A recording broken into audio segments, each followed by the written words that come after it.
This is Law & Order SVU Season 1, Episode 17, MISLEADER.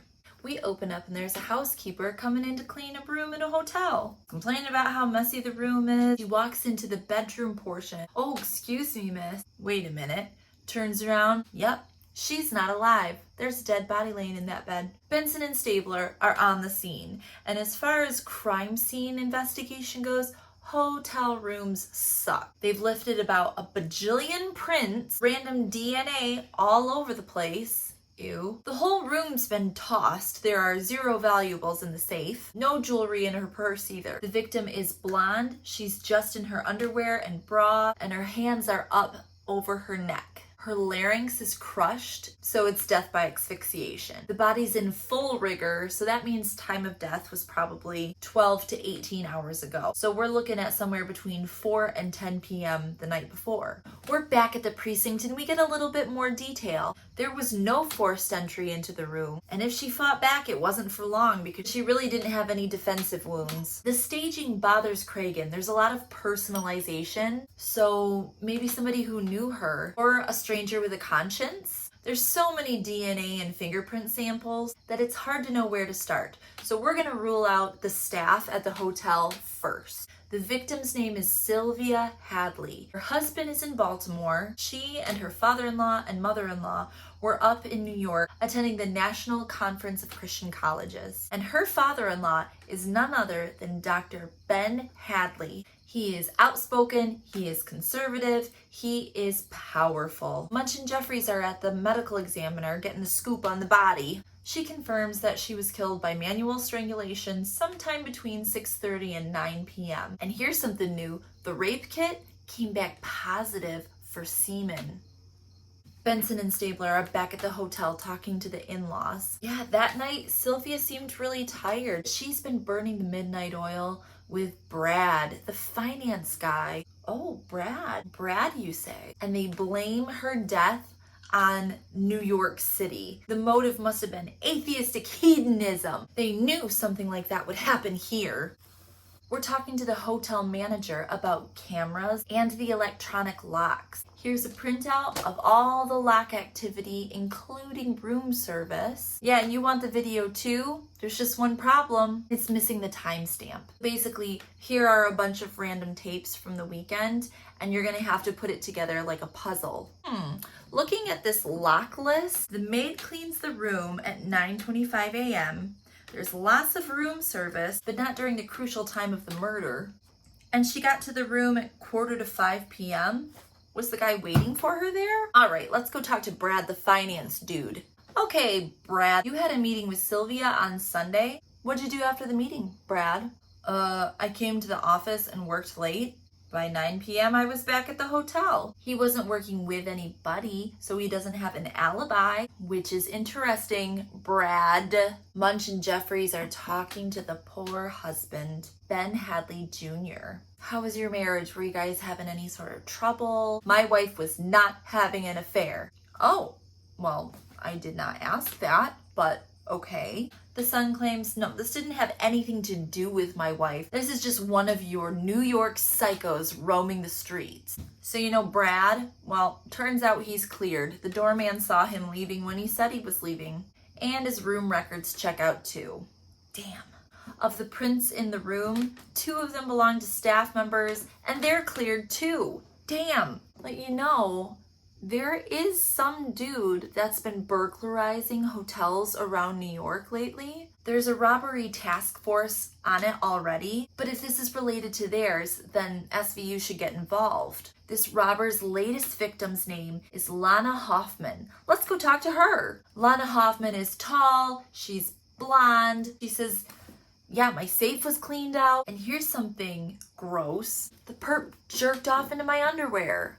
So there's that. She doesn't think anybody followed her, but come to think of it, there was this one guy that I noticed in the lobby of the hotel. He always had a red baseball cap on.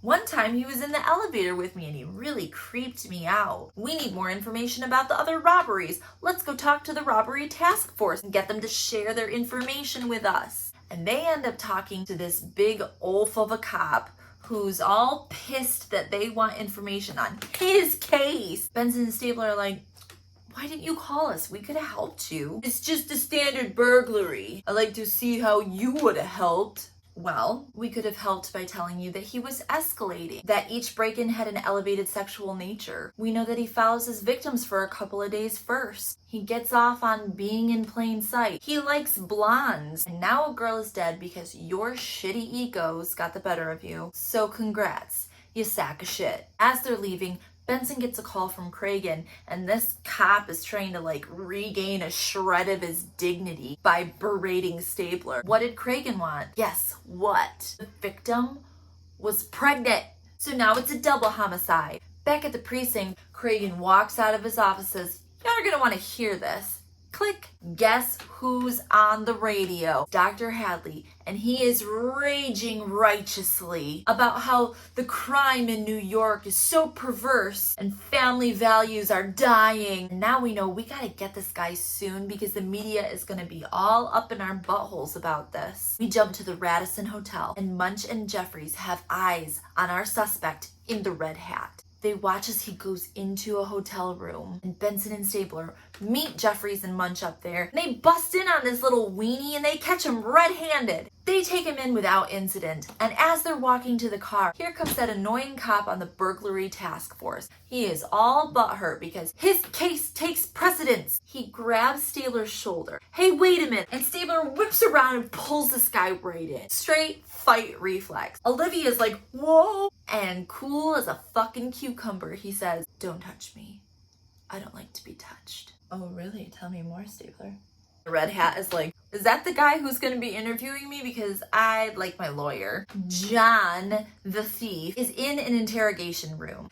And he is so fucking proud of himself. "I made all my equipment. I got into all the rooms all by myself. I wanted to prove that all the safety is just an illusion. Everything that I stole is cataloged at my house. It wasn't about the money." His lawyer's like, "Shut up!" "Okay, John, but what about jerking off into those women's underwear?" And it didn't hurt anybody. No harm, no foul. Number one, gross. Number two, big time fucking foul, because you raped and killed somebody. Whoa, whoa, whoa.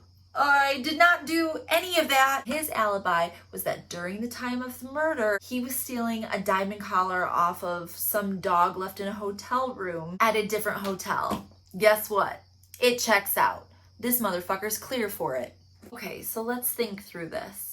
Was Sylvia having an affair? There was no defensive wounds, and she didn't tell her husband that she was pregnant. Let's go back to the hotel and see if any of the staff remember seeing her with a man. And sure enough, yeah, that bartender remembers her. What's more, he remembers her with a dude. She's drinking apple martinis to lose control. He's drinking light beers to try and keep it.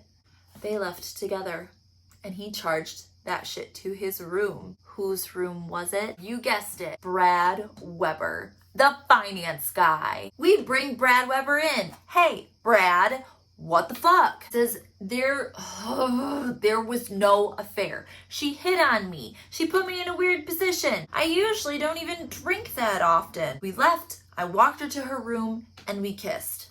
That's it. Let's see if we can corroborate his story. So they go to the father-in-law. Dr. Hadley says, Brad is a womanizer, and he's always getting super drunk. And he also, in front of his son, Junior, says Sylvia and Brad were meeting a lot more often than necessary. Junior's like, "What?" His dad's like, "Yeah, come on, bud. Let's put the pieces together here." They go back to Brad. "Okay, Brad, what the fuck again? We hear you're a drunk. We hear you're a womanizer." "What? No. And no, I was not meeting too often with Sylvia. Do you know why we were meeting so often? I'll tell you why. 15 years ago, Dr. Hadley fucked his whole finances up, and now we're on a time crunch trying to fix this shit because the investors are coming to call. We're meeting so often to fix his stupid mistakes. And you know what? For good measure, I'll take a blood test. Here, take it right now. Take my blood." Dr. Hadley had potential money issues. Munch and Jeffries go talk to this grandpa-looking motherfucker who knows the scoop because he worked with Hadley. Turns out Hadley was pushing extreme conservativism. conservativism. He's pushing extreme conservativism. Oh, that was a good one. To tap into the wealthy conservative donors. Sylvia, yeah, she spent a lot more time with daddy than she did with her own husband. Also, don't call him daddy, that's gross. The DNA is back, and guess what? It's not Brad's! Cragen's getting ticked. Get the parents in here, get the in-laws. We're gonna get everybody's DNA, just to rule everybody out. And when they bring the mother-in-law in, Benson sits down and chats with her. Hey, was Sylvia happy? She was faithful. Faithful to all of us. I'm sorry, what? Did you know that she was 2 months pregnant? She clearly did not know, because then she gets very cryptic. He wouldn't have known. I prayed for forgiveness. How could he have done this? How could your son have done what? Not my son. My husband. He had a 2-year affair with Sylvia. Holy shit, let's go get these assholes. The videotapes are back. And there's something very interesting the night of the murders on the tapes. Guess what it is? We zoom in on his face. It's Junior. He wasn't in Baltimore. He was in New York. He was in the hotel. And Cragen knows what to do. We gotta get these guys to flip on each other. They're all sitting in an interrogation room together. Ben, you've been caught in a big, big lie. I was in Baltimore. No, you fucking weren't. Guess what else, idiot? We have the DNA results back. The skin from your wife's throttled neck and the skin found under your fingernails, those are a match. And here's the DNA from the semen found. What? Semen? What are you talking about? The dad is sitting there like looking over his mustache like, I might be fucked. Detective Jeffries, does the sperm DNA match Ben Jr.? No, sir. Ben Jr. is thoroughly confused. What is going on here? Cragen is absurdly reclined. Why don't you ask your father? It's his sperm. And when it finally clicks, he goes, you! Cragen is like, are you ready to make a statement now? Click. Turns on the tape recorder. Ben said that he'd been suspicious for a long time. And when this trip came up, he couldn't handle it anymore. He got on a bus, he came to the hotel. When he knocked on the door, it took her 5 fucking minutes to answer it. And then when she did, she laughed at him. He just lost it. He snapped. He killed her. Click.